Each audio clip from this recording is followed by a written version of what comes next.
Hola a todos. Hoy vamos a hacer un viaje fascinante, un recorrido por la historia de la antropología.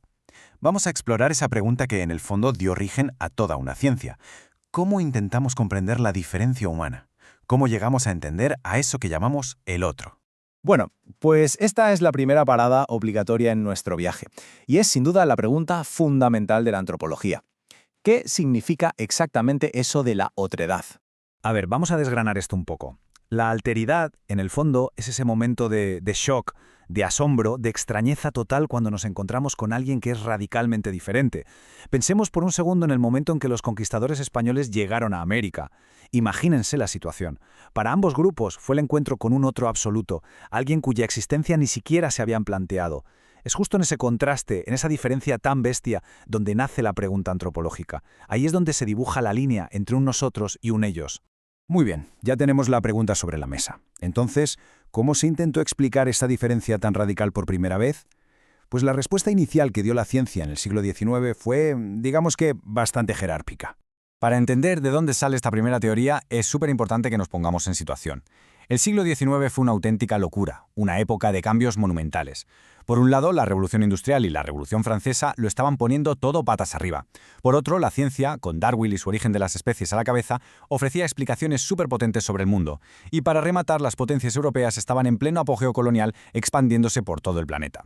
Claro, en este escenario, de repente surgió la necesidad de tener una ciencia que explicara, que clasificara a todos esos pueblos que se estaban descubriendo. ¿Y de ese caldo de cultivo qué nació? Pues el evolucionismo. La idea era, en teoría, sencilla. Esta corriente proponía que todas las sociedades humanas seguían un único camino de progreso, una sola escalera para todo el mundo. Abajo del todo, el salvajismo, en el medio, la barbarie, y en la cima, claro, la civilización, que mira qué casualidad, era la europea. Y se pensaba que el motor para subir por esa escalera era, sobre todo, el desarrollo tecnológico. Claro, y aquí llegamos a un concepto que es absolutamente clave para entender todo esto, el etnocentrismo. Es que en el fondo el evolucionismo miraba a las demás culturas a través de unas gafas muy concretas, las de la Europa del siglo XIX, y usaba sus propios valores, cosas como la monogamia, la propiedad privada o el monoteísmo, como la única vara de medir para todos los demás. Así que, ¿qué pasaba? Pues que todo lo que era diferente se consideraba, sin más, inferior o, como decían ellos, menos evolucionado.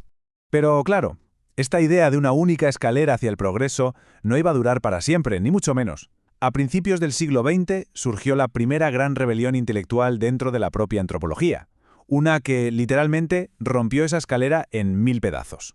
El que lideró esta auténtica revolución fue el antropólogo Franz Boas, y su idea, para la época, fue radical.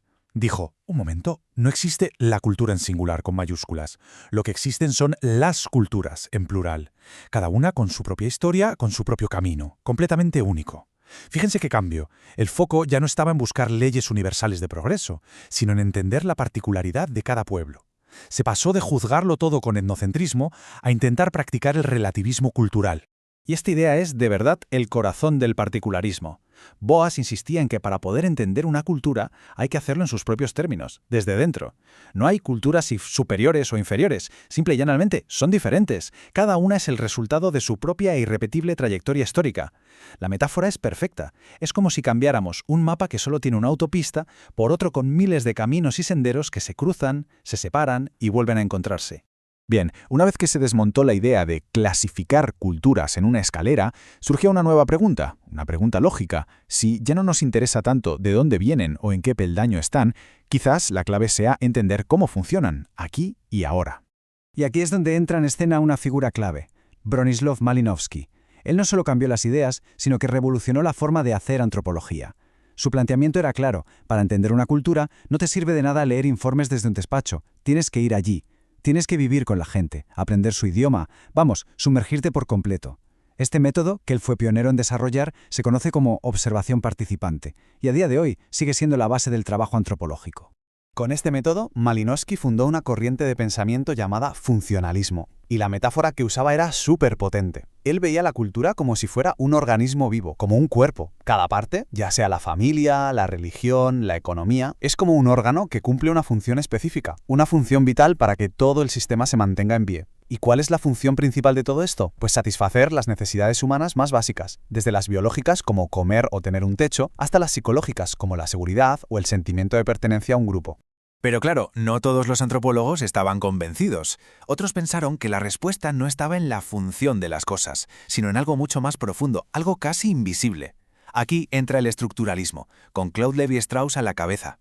Lo que él proponía era que, aunque las culturas parezcan súper diferentes por fuera, en el fondo, muy en el fondo, todas están construidas con los mismos ladrillos.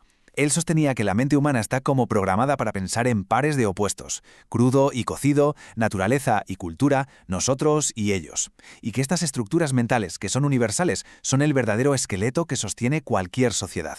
Y hacia la segunda mitad del siglo XX, la antropología dio otro giro más. Uno muy importante. Se dejó un poco de lado la pregunta de ¿cómo funciona? Para pasar a una nueva pregunta clave. ¿Qué significa? Y el gran protagonista de este giro es Clifford Geertz y su corriente, el interpretativismo. Para Geertz, la cultura no es una máquina que funciona, ni una estructura mental oculta, no. Para él, la cultura es más bien como una telaraña de significados que las propias personas van tejiendo. Y entonces, ¿cuál es el trabajo del antropólogo? Pues se parece mucho al de un crítico literario. Su tarea es interpretar ese texto cultural. La meta ya no es descubrir leyes universales, sino desentrañar, desvelar significados. Y la herramienta para leer este texto cultural es lo que él llamó la descripción densa. Ojo, que esto es clave. No se trata solo de describir lo que pasa. Por ejemplo, una persona guiña un ojo. No, se trata de entender todas las capas de significado que hay detrás.